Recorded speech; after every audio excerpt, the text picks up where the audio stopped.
সমাজ নির্ধারিত শ্রমবিভাজনে রান্না, ঘর পরিষ্কার, বাসন পরিষ্কার, খাবার পরিবেশন করা এই কাজগুলো নারীর কাজ।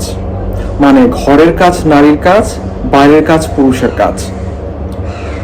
আমাদের এই বাস্তবতায় ঘরের কাজ পারে না কিংবা করতে আগ্রহী নয় এরকম দাম্ভিক পুরুষ অহরহ পাওয়া যাবে, কিন্তু ঘরের কাজ করতে আগ্রহী নয় এরকম নারী পাবেন কয়জন? কখনো কোনো নারী যদি অনভ্যস্ত হয় কিংবা করতে অনাগ্রহী হয়, তাকে নিশ্চিতভাবে শুনতে হয়, মেয়ে হয়ে জন্মেছ, ঘরের কাজ তোমাকে জানতেই হবে।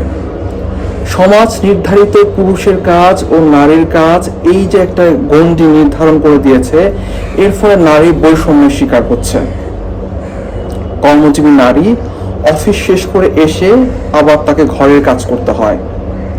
নারী তার সমাজ কর্তৃক নির্ধারিত এই যে গণ্ডি, এর থেকে মুক্তি পাক এই প্রত্যাশা করি।